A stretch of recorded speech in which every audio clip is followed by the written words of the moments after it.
Yo, yo, yo, yo, yo, yo, yo, yo, yo, yo, yo. Welcome back to another edition of the Men Who Cry podcast. Like, subscribe, review, tell a friend to tell a friend to tell a friend. If you not do these things, I have to assume you do not wash your hands when you leave the bathroom. I feel like I've said that one before, but we're going to ride with it again. On today's edition, we are talking about America's pastime, one of America's great writers that he will be talking about later on this podcast. And also podcasters. Lane Riordan is back again to talk to us about some baseball. How are you doing, Lane? I am doing great. Thank you for that incredible introduction this time. I feel like we're just my levels are just getting higher and higher. One of America's great writers. I'm coming for that title, if not now, soon. Well, I said one of, so Yeah. like there's Oh, a there lot of could be many. writers. You're right. There could be many. Yes, there could be many Could be great American millions. writers. Yeah, that's a good point. It's a good point. Semantics, but it's still good. I'm doing great. It's all Yeah, it's good. been a fun summer. A lot of baseball. Football's back. I don't know if you're a football guy, but football's back as a not a huge fan, but a more recent fan because I started playing fantasy football 2 years ago. It's been a tough start, I'll say. Week one got slammed, but c'est la vie. And it's almost time for October baseball, which is my favorite thing in the sports universe. So I'm very excited to talk about that today. So thank you for having me on. No problem, man. Two things to that. Number one, I am a begrudging baseball fan because the Giants have beaten my fandom down so much. I don't know how Mm. much more I can take. It's odd because as I was growing up, as people know, I root for the Giants. I also root for the Mets, and I root for the Knicks. Growing up, two of those teams were dog shit. And the Giants were the one team that was like at least somewhat stable. Won some Super Bowls, won the division, made the playoffs a bunch of different times. It was great. If I told my 15-year-old self that everything would be flipped on its head and the Giants would be like historically the worst team in football in the last 20 years. Nah, not 20. Definitely the last 10. But we're definitely creeping up on 12, 13 years. Since they've won their last Super Bowl, they have just been awful. I would have laughed. So that's not fun. But I always say this about fantasy football. You got to give yourself about the first 4 weeks before you can make an official determination on your team. Don't do too many big trades. Don't, because that's how people get you. They try to get you early in trades. Just wait, sit back, try to. I love the waiver wire. I'm a big waiver wire pickup guy. Pick up as many people as you can, drop as many people as you need to. You're in the figuring out phase of the relationship of your team. Then once you get to about week 5, you're like, okay, my team needs this or they don't need that. So that's always like my fantasy football advice I think for that's the just for the maybe life season. advice too. Maybe if you take the beat, take the moment, think about it, let it process, and then take solid information rather than just our gut reaction. I think you're spitting. Well, this is what I like to do. Speaking of spitting, we're gonna be spitting on these baseballs. I was actually gonna make a Jalen Carter reference, but I realized we're talking Nice. about baseball, so I like auto corrected my mind. They do spit on baseballs. There are Oh spitballs, yeah, gotta keep it. Gotta keep it. but we were talking about baseball. We will be talking about the playoffs coming up shortly on this pod. The first thing I wanted to talk about was and correct me, did we talk about Manfred and Bryce Harper squabbling up? I don't know if we ever talked about it. I think we touched briefly on salary cap. I don't think we ever actually got into it though. I think maybe we just brushed on it. Okay, because at this point, I've done so many pods that they kind of it's like a All blend blend, together. and I Yeah. was like, did we talk about them? Okay, so I'll give a little preamble before we get into the actual salary cap talk. So, Rob Manfred was making the rounds into clubhouses earlier in the summer, trying to talk about the salary cap. The baseball CBA is up not next year, but the year after that, I believe. I think next summer would be the summer that there could be a potential lockout. So Manfred is going around because one of the big things the owners are proposing, or at least reportedly are proposing, is they want a salary cap. MLB has never had a salary cap. They're the only of the four major sports leagues, baseball, basketball, football, and hockey, that doesn't have a salary cap. Excuse me. Allegedly, when Rob Manfred came into the Phillies locker room, Bryce Harper was not too happy to hear what he was talking about, and basically told him to get the hell out, right? And them boys, just was about to get to squabbling. So this is now seems to be the new fight that baseball does every single time, because there's one thing that I know about baseball, and baseball loves to lock out its players. This, in my lifetime, if it happens, will be the 5th lockout. I mean, because technically the COVID, there was a lockout. We don't look at it that way, but they technically locked the players out. They took them a while for them to agree. Then we had the 94 lockout. So this would be potentially the 3rd lockout, because the 1994 lockout happened as well. It was 2, but it is what it is. So what is your feelings on, I would say, first, the idea of baseball implementing a lockout? And if this is the sticking point, which it seems like it's going to be, do you think we're going to have baseball will be locked out? We won't have baseball next summer. Yeah. So I think there's going to be a lockout, and I think it's going to be about the salary cap. And it's going to be because the players are fighting for, one, either not having it at all, or they're fighting for a cap floor alongside the cap ceiling, which is, to me, the only way that the MLBPA could end up getting on board with the salary cap happening is if they can somehow, to the average, player association member, convince them that with the floor they're going to make more money than they do now. Because most likely that's not what would happen in the case of an implementation of a salary cap. So I expect there to be a fight.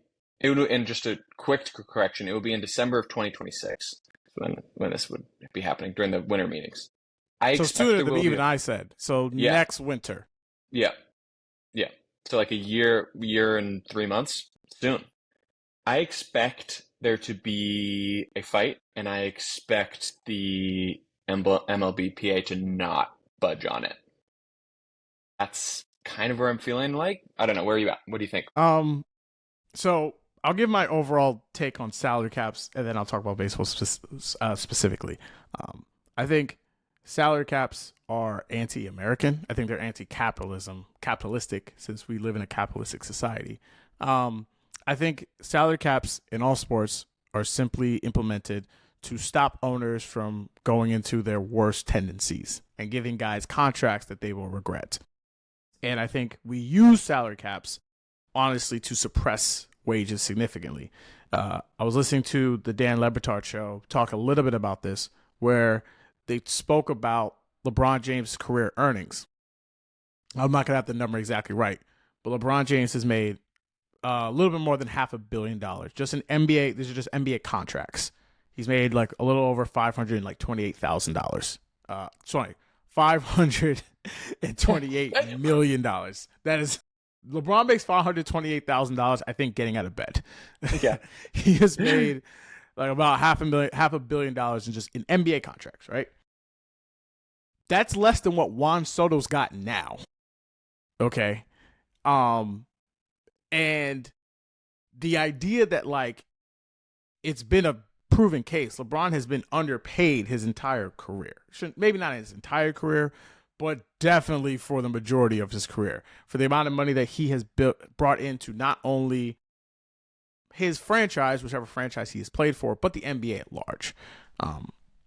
And so I do not believe that salary cap should exist, because I think they ultimately suppress wages. However, I do think that the owners want to have a salary cap for two reasons.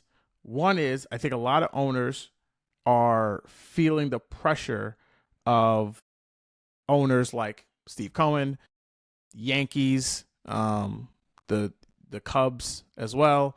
The Padres spent a lot of money. Obviously, we know about what the Dodgers have been doing for a while, and they teams like the Pirates, the Cardinals, um, the Marlins, like they don't want to keep feeling like essentially quadruple A teams where they're just there to develop their players and then one of the big fishes or big franchises will poach them. Um, and so while I think that if we are willing to get rid of the salary cap, or sorry, if we really implement a salary cap, obviously you need to have a salary floor. But if the players want to do this, the thing that I would implement would be, okay, we need to have a significant reduction in service time. Because that to me is the ultimate um, um, barrier for a lot of these teams, right? For those who don't know, service time is essentially the time that you can become a free agent, a true free agent. You have to have 7 years of uninterrupted, that's very important, uninterrupted time. So if you get sent down during a certain period, that doesn't count, right? So you have to have 7 seasons of uninterrupted service time before you can hit true free agency. And this is why most times, most players get to free agency one time and one time only. You know, Francisco Lindor has been a free agent once. He'll never be a free agent again. Unless he's like obviously at the end of his contract, you know, and he's, you know, not the same caliber of player he was early in his life. So that to me would be a level of negotiation that the players would at least try and push. But like you, I agree that overall, I don't think players want that, because what you see a lot of times in baseball teams is that there's guys that make all the money. Juan Soto, Lindor, Alonso for the Mets. And then you have like Brett Beatty, Mark Vientos, Francisco Alvarez. They're not making even $1 million, you know? I think the amount of the disparity in the wage gap is honestly the biggest problem. And to me, I wonder if that's how the owners are going to get them. They're going to turn the poorer players, and I'm using this in a generic sense, the poorer players against the ultra rich players, and be like, we can hold out for this. Like Juan Soto doesn't play baseball the rest of his life, right? And he'll be fine. But some guys like Pico Armstrong, these type of guys, they have to play because they haven't made that money yet. So that to me is where I think the owners are going to try and undercut the players. But to be fair to baseball players, they've had the strongest union of any of the 4 major sports. The only other sports league that's really been about canceling a whole season has been hockey. Mm-hmm. And they've dealt with significant issues since then. But basketball and football, they've never suspended the season or missed an entire season. They've missed games, but never a full season. So this will be a fight. And I'm curious to see if who will actually come out on top of all this. So one piece of this, and there was so much that you said there that was respondable, but I think one thing specifically with it that I find the most interesting is basically tactically how they would go about convincing that sort of poorer level, we're using that, term relatively, but the poorer level of player that they can make more money in the salary cap system. To me, that has some kind of implication that there would have to be a sort of high floor then, which is something that I feel like a lot of the lower wealth owners aren't going to want to do, which creates an interesting dynamic where it's like the owners have to all be on the same page that it's going to benefit them monetarily long term, or else they're just flat out not going to do it. But to me, like, let's say, just completely arbitrary, but let's say they say there's $100 million cap floor, that would price out 15 teams and their owners of this season. Like, for instance, even good teams, the Milwaukee Brewers, who are just an enigma of all enigmas, are paying like $90 million for their roster. So, and they're like the best team in baseball, at least record-wise. So it's like, there's tons of owners that I just see they're also being this challenge, not just with fighting the MLBPA, but also amongst themselves on figuring out how to all get on the same page on how it would be beneficial. I don't know. Do you see a way for the like would the salary cap again just be built for those like top five owners? Kind of like how everything is just built for them. But Yeah. like, is that the Well, purpose? I agree with that, right? Like you then would have to have a salary floor, but then how exactly do you distribute that money, right? Yeah, totally. Um, I think that the cap would be, to me personally, I think it should more or less be a cap the way the NBA has a cap versus the NFL. The NFL has a very hard cap. You cannot go over whatever the set number is. However, the NBA, you have caps, but there are just penalties for it. And this is, to me, is the interesting play with this, because do you go into it with the idea of like, okay, we have this cap, and it's like a kind of a soft cap per se, like you can go over it and maybe you pay, it's like a 25% tax, or $1.25 tax. Every dollar you spend, you really have to spend 25 cents more on top of it, right? And then there's like a tier system to it. To me, that's fine, because then it still allows owners to spend over that cap, and it's just money that's being penalized. If it's more in the line of the NFL cap or what the new NBA CBA is, where it's a kind of, again, they don't want to call it a hard cap. No one's over the second apron for a It reason. is. Yeah. Okay. It's Yeah. it's in theory a hard cap. You're now then making it so that like, well, we just can't afford such and such. To me, the biggest question is what you just mentioned. It's the salary floor. Because like you just said, 15 of these teams aren't paying their guys. Are owners going to be fine with paying $120 million for a floor for a team that's going to lose the White Sox to lose? Fuck no. The answer is fuck 100 no. games.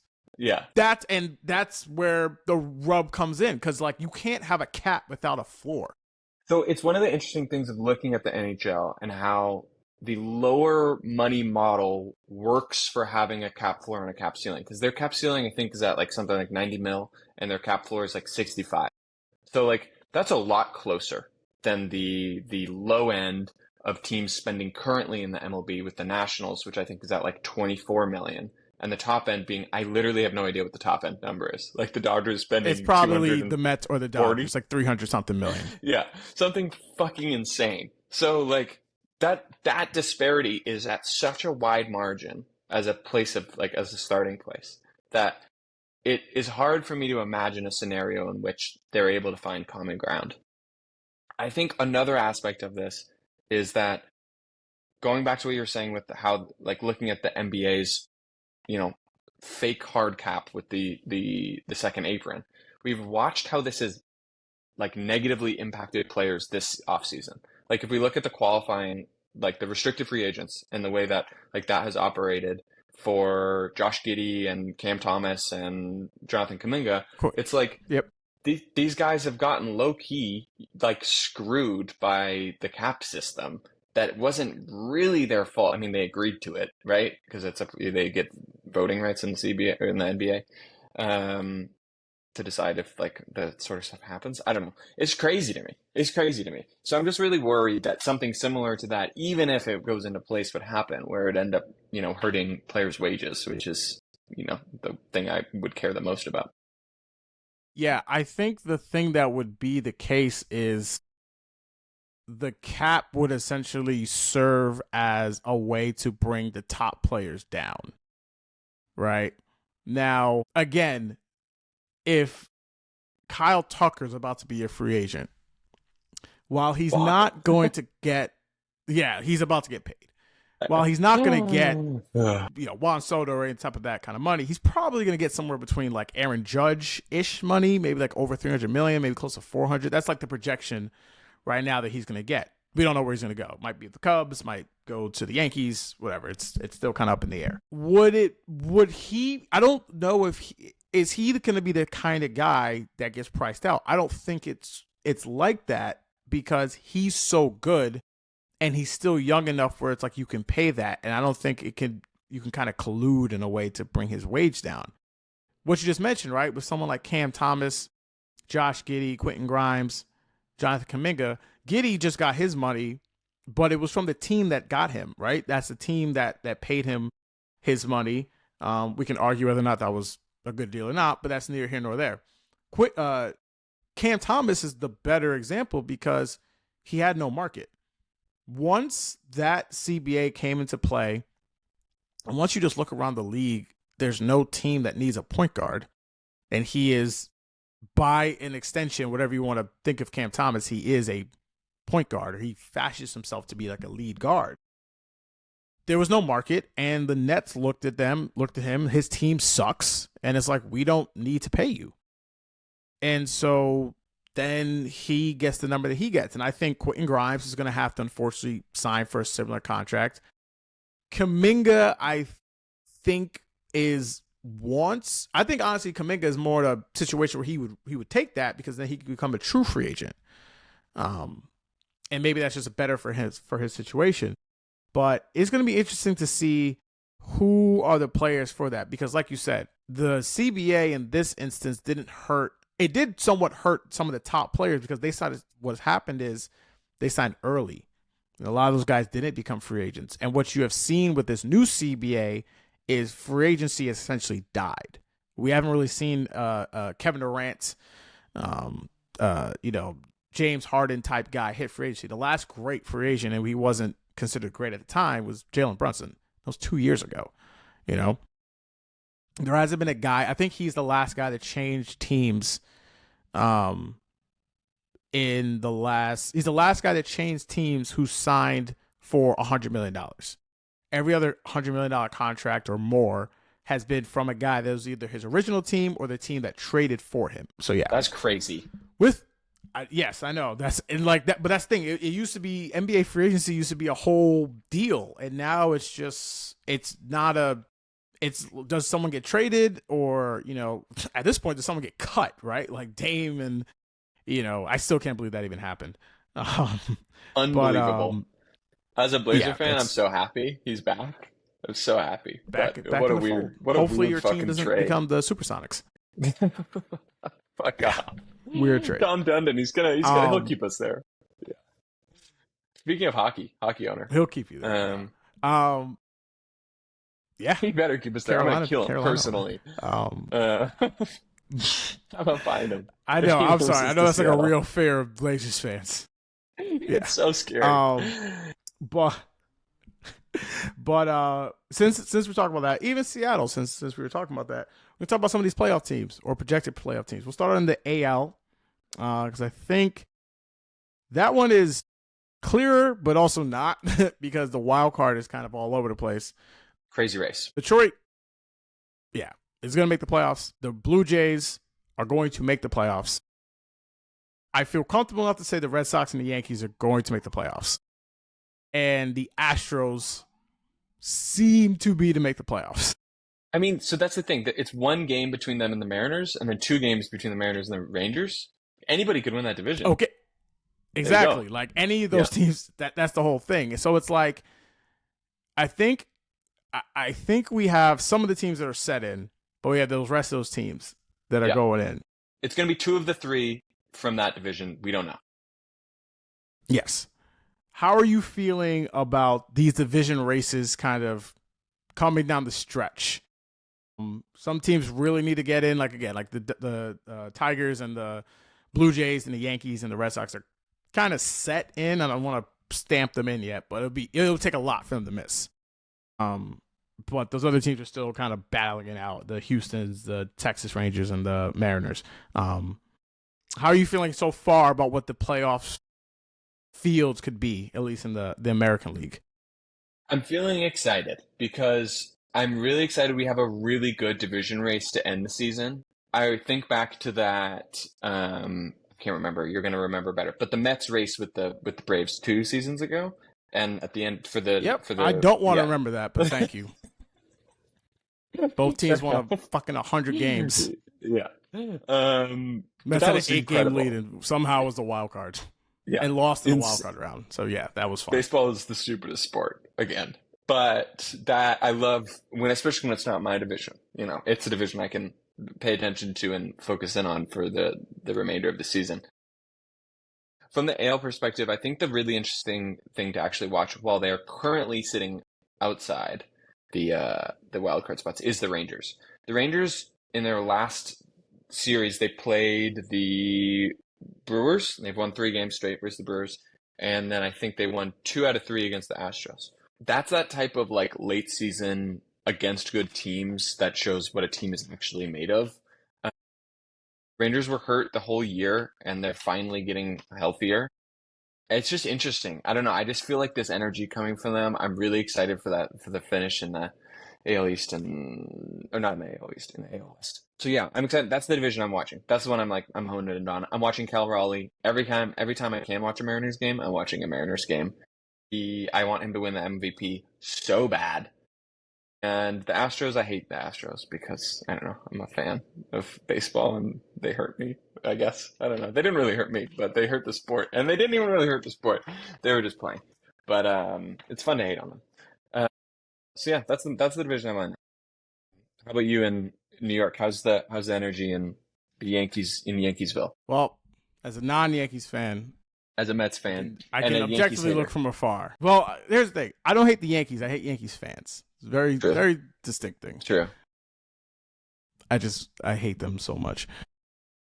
But I think the vibes for the Yankees have always kind of been like they crash out every 5 seconds, and then I look at their record and go like, oh, they're making the playoffs. That's why I find the talk in every year. This happens every year. They have crash outs every year. Oh, the GM sucks and the manager sucks, and oh my God, they won 94 games again. That's crazy.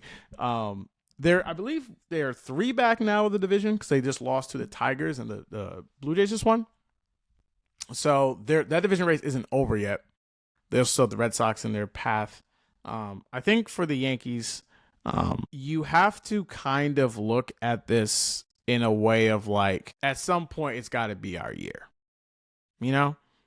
I don't know if it's this year, but I just don't fear any of the teams in the AL outside of the Astros. I think the Astros and them have always had this like thing. They go back and forth every single time.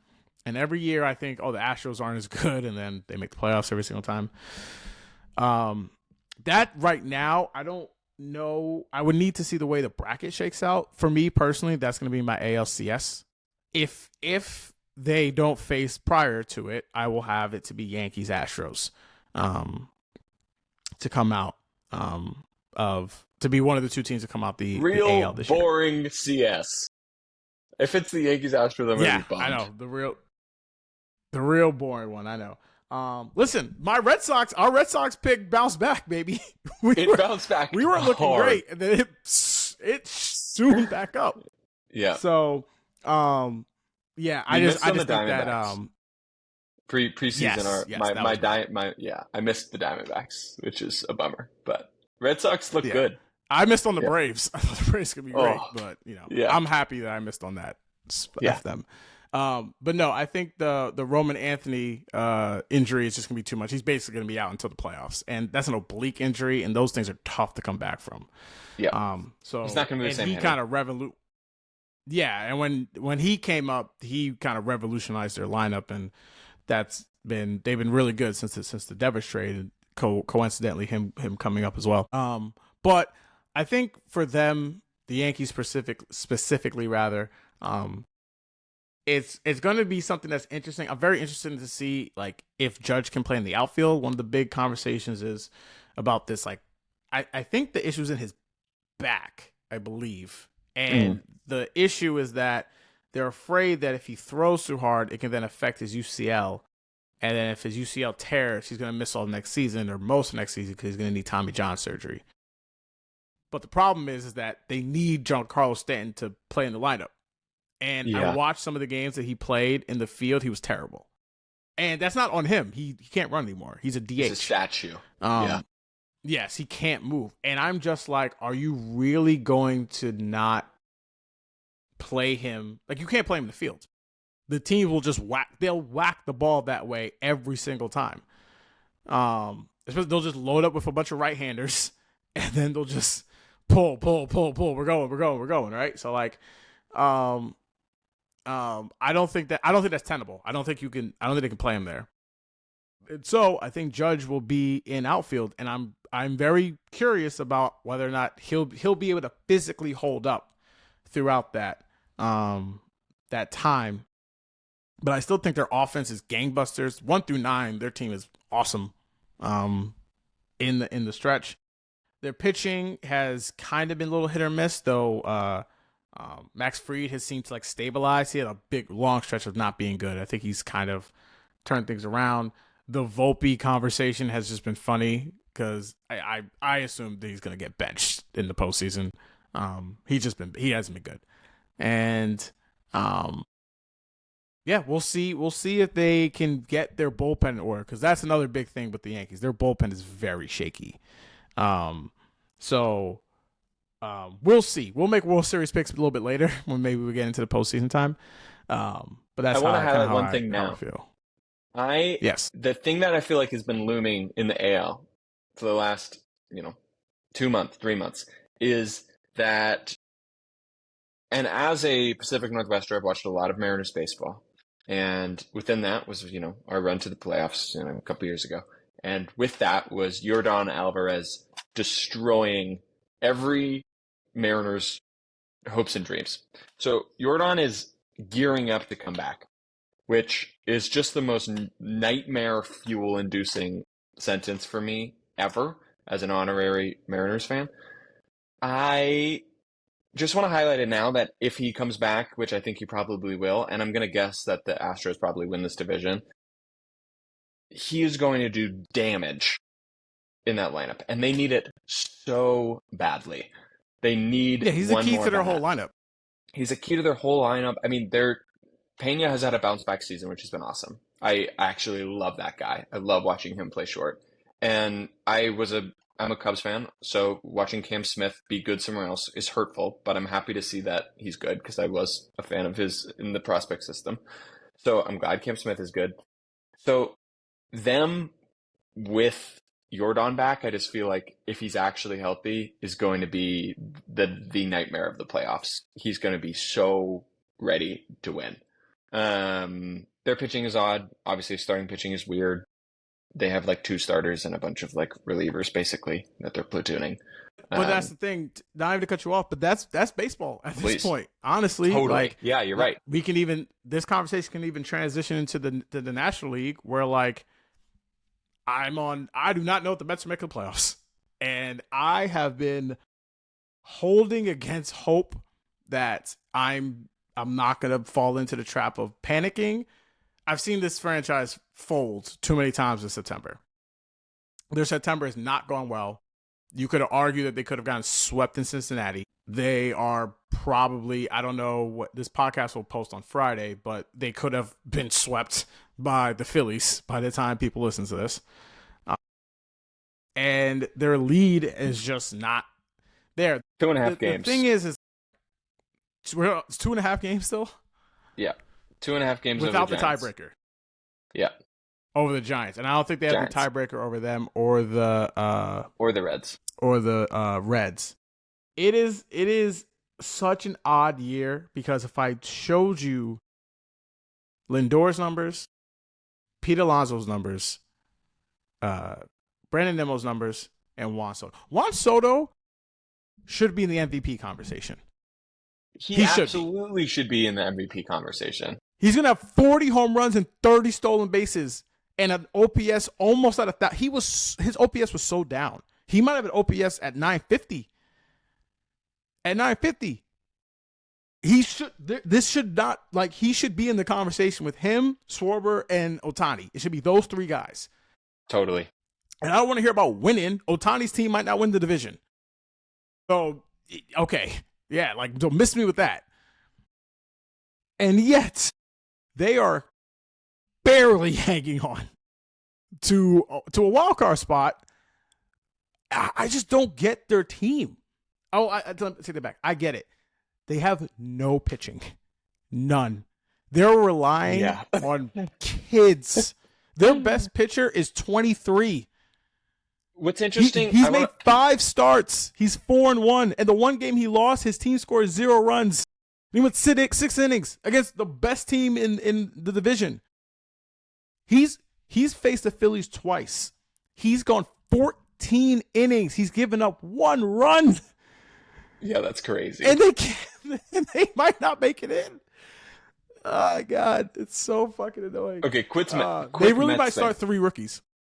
They might start 3 rookies. This is the point that I want to make. They feel like they're caught in between eras, you know? They have Lindor and Alonso and Soto and Nimmo that feel like, you know, that's like this collection of people that is the win now people. And then they have the people that win in like 4 years that they just or not 4 years, 2 years, that they're like, they need them to be on the same timeline. They need Alvarez to be on the same timeline. They need Vientos to be on the same timeline. And most of all, what you're referencing is they need that pitching. They need that pitching to be on the same timeline because Kodai is not pitching the way that we've been told he was going to be pitching. They sent him to the minors. Horrible. And like Shaman outside of terrible. Yep, and I was gonna yeah. And Minaya is not the guy that he was. So, you know, for whatever freaking reason that is, who knows? Yeah. Like it's such an odd team. It's an odd team, and it's odd because of David Stearns, our GM, is oddly wrong and right at the same time. His philosophy is that, like he was with Milwaukee, he doesn't pay pitchers. He has a set price that he'll pay guys, but he's not paying anyone $200, $300, whatever, $1 million to pitch. And in one instance, I get it. Sean Manaea has been awful. He's just been awful the whole year. And last year, this guy was money. And I don't think anyone came in like expecting this guy to like really be like a Cy Young contender, but you thought he would pitch to maybe like a 3.5 ERA. He's just been terrible. Yeah. But that's but here's the thing. Outside of this stretch now where their offense has come down, August was the greatest offensive month the Mets have had in their history. They hit the most home runs, they had the highest batting average, they had the most RBIs, they had the most stolen bases. They were under 500 because they couldn't pitch. They were losing games 12-8, 11-9, 7-6. I'm watching games. They score 5 runs, and I'm still like, that's not enough. Yeah. What team you can't build like offenses go through swoons. You know, you can't stay at this peak level all the time. You just run into a hot pitcher. You're gonna run into an off night. It's a level of frustration because you see, again, I will say this again, the Mets have the talent to win the World Series. They have the talent to miss the playoffs as well. 100%. And that's a problem when you have the second highest payroll in baseball. You should never miss the playoffs with that. And it's going to be a real issue if they miss the playoffs, which is a real thing right now. Oh, yeah. What do you think the fan reaction is going to be? Like, broadly, not just from you, you know. What do you think the larger Mets I think it's fan base is justified. going to be? I don't think you should have a $300 million payroll and miss the playoffs. I don't think you should. I don't think any payroll guarantees you anything outside of making the playoffs. But I don't know what you do. Your hitters all played well. It's just your pitching was awful. And I don't know if you just like reset, you keep the kids up, because Minaya and Kodai are on multi-year deals. You can move Clay Holmes to the bullpen. I mean, that's fine. He could be an 8th inning guy. You're not going to let Diaz walk. He's having the best year of his career. Like, so it's just, I've never really, it'd be one thing if I can be like, just do this, right? Like, this guy needs to be better. And yes, sure. Like, could Lindor be a little bit better? Could there's things where you can point to where like, could a guy be better here, or there, right? I think the only hitter that I would say overall had a disappointing year would be Vientos, but he's been scorching hot for 3 months. So I can't even really fault him. His June and July were awful. And then he came back in the end of July and he's been, like I said, he's been smoking hot for a long time now. So I can't even tell you what the reaction would be. It's Mets fans, so they're kind of, sadists at heart. Um, but yeah, it'll be interesting for that. But no, all right. I want to talk about the Cubs now because I'm very fascinated with your team because basically all y'all need to do is rest players for 2 days and then they all of a sudden come back to be good players. Kyle Tucker was it also like only awful worked for like 4 days. Yeah, he was awful. He was awful. And then they're back. Yeah. Yeah. How are you feeling about the Cubs? They were fighting with the Brewers for a long time for the division, and then the Brewers just blew past them for yeah. So how are we feel? But I think you guys are pretty much locked into a playoff spot. So how are we feeling about the Cubbies? I'm finding peace. I'll say that. I at one point had hopes that this season was going to be something special when all of our bats were clicking in the first 4 months of the season. I found peace with the fact that that probably isn't the case, that it's probably not going to be our year. And the real, signifier of this is that we need our three big guys to dominate. We need Tucker, we need PCA, and we need Seiya Suzuki. Seiya's hit, I think, like just under 200 in the last 2 months. He's not really seeing the ball right. Kyle Tucker became a ground ball merchant. He pulled the ball to the first base side every single time he was up, or he struck out.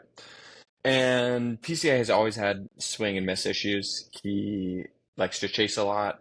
He gets power from all over the zone, though, so that hasn't really been a problem. But he started seeing the ball worse, and his strikeout rate went up, and his walk rate, which was already abysmal, went down. And some of that has been figured out. PCA's been a lot stronger in the last 2 weeks since his break. And, Tucker decided to play well versus the Angels and then play like a sort of normal person post-Angels. But this team that had a lot of mojo and had a lot of juice early in the year, which is one of the most important parts of a playoff run, is just having a sense of confidence and swag. This team just doesn't have it.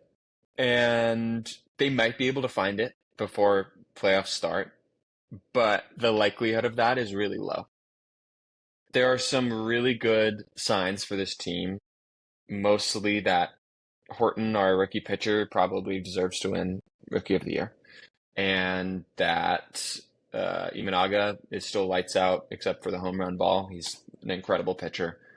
And I'll be happy with whatever we get in the playoffs. So it's a level of peace that I did not have 2 months ago. I can tell you that for sure. I was freaking the fuck out when we were in the middle of truly falling off a cliff. But we've been playing 500 baseball, and something about that I found peace with. So that's where we're at. I don't know, and I think that actually the interesting thing, and I'd love to hear your take on this, is what the Cubs should do about Tucker and PCA. Kyle Tucker, yeah. I don't know if you have a take on money wise with that, because they're going to point to this slump and be like, we don't want to give him $300 million because the Ricketts family. Fuck the Ricketts family, but the Ricketts family is going to say that. I know it, so we all know it. All the fans know it. I always think it's foolish to trade for a player and then let him walk. Very dumb. Yankees. Very dumb. Very dumb. However, to be fair, baseball has always been the one sport that I've always said, going back to what we talked about the salary cap, is one player does not make your team. I have seen Bryce Harper win MVP, and I believe the Nationals finished last the year he did that. It is not one player that makes a team. It is an actual overall team that goes forward. With that being said, I think that there's still a lot of time for this contract to be negotiated, right? Your season isn't over. You will play at least 3 postseason, or I guess at least 2 postseason games. When we get to October, and I think that can swing things a lot of ways. Take it from a guy who I thought Pete Alonso was out the door, and then basically the homer in Milwaukee. Yeah, he basically broke Devin Williams. Devin Williams has literally never been the same since that game. And Pete, I think, is going to get maybe $200 million on the open market if he doesn't come back to the Mets, which I hope he does, but that's another discussion. I think that the Cubs are in a good spot because I just believe getting in the postseason matters more than how many wins you had, your rotation. I truly believe baseball is a momentum game. You have to feel it going forward, right? When the Mets got in last year, you could feel the momentum going. But this will be tested to talk about the team that won the World Series last year with the Dodgers. It's always funny with baseball, and I don't love doing this. You can essentially point to any date that you want to and be like, the team's been terrible since June 12th. Yes. They do. We do this every single time. They've been awful since July 3rd. It's like, it's 100 and something games, man. I can pick any stretch I want to and be like, they suck, right? And so the Dodgers are kind of in that right now. I don't actually believe the Padres are going to pass them because every time I see the Padres play the Dodgers beat every single time. I don't actually, but I believe I think it's either 2 games or 1 game. It's very close. Yeah, it's 2 games. It's 2 games. Yeah. And so I don't think they're going to lose I think they're going to win the division. But I do think that they are absolutely vulnerable because as of right now, they're going to play in the wild card round. As of now, they're going to play man, Mets Dodgers. God, that's going to be a very interesting series. That's going to be a wild series because right now that could be the schedule series. If it went on today. But I think what's your feelings about how the Dodgers are? Because they're kind of the same team, I think, a little bit last year where their pitching's a mess. But I mean, riddled with injuries. Riddled with injuries, which was the same thing last year. Their bullpen has not lived up to snuff. Again, injuries. But I think the difference between last year and this year is their hitting it hasn't been as good. Mookie Betts has been bad. Real bad. Yeah. Freddie, I think, has kind of fallen off a bit in the second half. I don't know. He's still hitting. I'm curious well. what you feel. Yeah. He's still this team is a team that has such an odd feeling around it because going into the season, going back to what we were talking about, we were like this juggernaut. It's basic. It felt like it was a foregone conclusion, even though obviously there's none of those in baseball. But it felt like that because we were like, we've never had a bigger salary. The looming signing of Roki Sasaki. It just felt like everything was going the way of the Dodgers. And then they got just obliterated by the injury bug, especially with their pitching. And it's been a really weird season. I think in the playoffs, this lineup too has so much confidence that they're going to be good. And one of the things is that, like, even if Mookie's had a bad season for his standards, I mean, he's been like a replacement level player, just a little bit above. I still trust him in the playoffs. I don't know. And like Freeman, I still trust Freeman in the playoffs. All of these guys, Will Smith, all these guys have like so much experience. Teoscar Hernandez, Tommy Edman, like these are just people who've been around a winning organization. And the Dodgers, well, not being the 110 win juggernaut that I thought they were going to be preseason, they still have an energy that I think is a little like, until they get beat, I'm going to assume they're going to win. It's a little less, set in stone in my mind than it was a few months ago, but that's still kind of how I feel. My thing with this is, what do you think? Let's just say, this might not be your take, but let's say the Dodgers are the team to beat.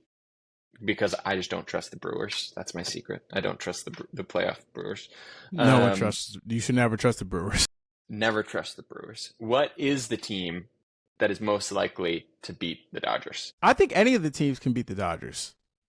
I really believe that I think whoever wins the NL is going to win the World Series. I've felt this way for a while. I think the NL is just a superior league. I think there are a lot of bad teams in the AL, and you can get fat on the White Sox, the Twins. I think there's a lot of those teams. I feel like you can get real fat on those guys. Whereas the NL, it's gonna be teams that are gonna have winning records that aren't gonna make the playoffs. You know, I think there isn't a team to beat. If you want to give it to the Dodgers because they've won the World Series last year, you can give it to them.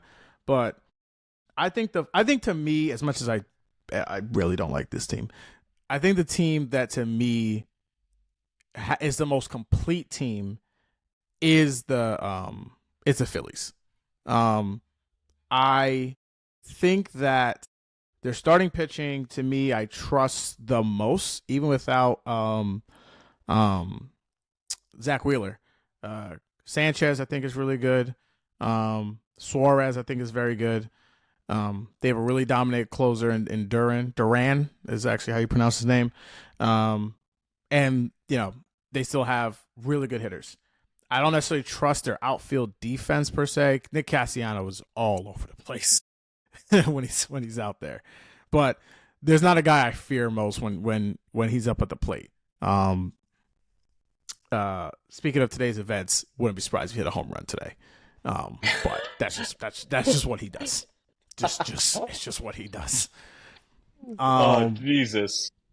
Like when this post, okay, just remember that. Who are they playing today? We can just schedule. They're playing the Mets. Oh yeah, we can the Mets right now. We can schedule him for a grand slam. Clay Holmes giving up that long ball.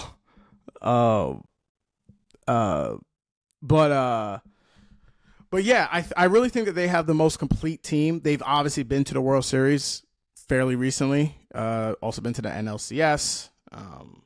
And I think there is a quiet kind of pressure on them to win the World Series this season.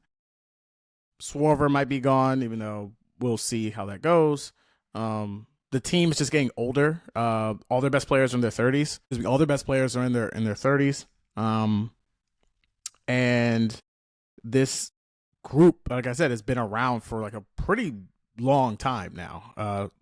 Bryce Harper's been on the Phillies for at least he was there before the pandemic, I believe. I think he was there in 19 or 18. Yeah, he's been there a minute. Exactly. I think he's now been on the Phillies longer than he was on the Nationals. I think it's the same as of this year. He arrived there in 2018. Same exact time. Yeah. Yep. Okay. Yeah, I knew it was like right before the pandemic he got on the Phillies. So yeah, I think that they have the most overall depth.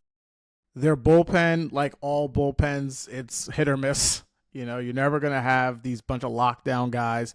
Somehow they got Dave Robertson off the couch, and now he's like the best eighth inning guy in the league.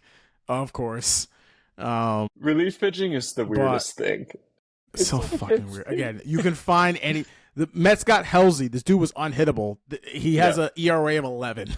It's just perfect. Incredible.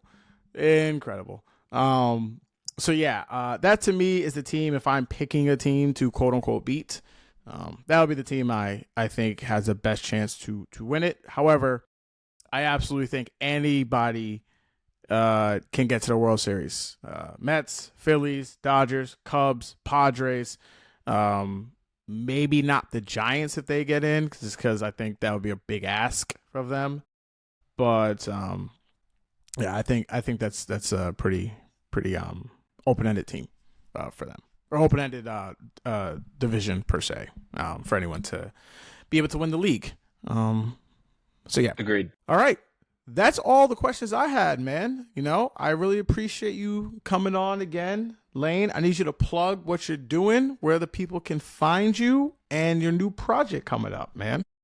Okay, amazing. Yeah, you can find me on Substack at Lane Riordan, just my name. I write a weekly newsletter. Sports often comes up, but I also talk about media, movies, books, music, and my life. If you want to hear more, you can find me there. And then secondly, I wrote a book this year, and it's been a long process, and it's awesome. while I'm not releasing it on Substack, I am releasing fiction on Substack starting this month. So you can find a little short story series that's going to be coming out every week for the next month and a half, also on my Substack. So I appreciate that if you check it out. But yeah, thank you for having me on, man. I'm excited to talk more baseball once the playoffs actually start. Yes, man. I'll Yeah, be back. same. This is a nice little preview of what's going on, salary cap stuff. I'm glad you listened to my mental breakdown of the Oh, yeah. Mets. Yeah, I'm here anytime you need to break down about the Mets. This is what I mean, though. I mean, going back to my whole I found peace with the Cubs, it was a sort of Zen experience this year because I was in a prolonged Cubs-induced mental breakdown where I had so much belief and then it was ripped from me, and it took me a while to get to a place of acceptance. So I just feel grateful that I found it. I hope to get to that place because I have not entered that state of nirvana yet. But yeah, that is Lane Riordan. Like I said, check out his Substack for you guys to do all that reading, and make sure you guys, like I say every time, like, subscribe, review, tell a friend. This is the Men Who Cry podcast. Thank you guys for listening. Peace.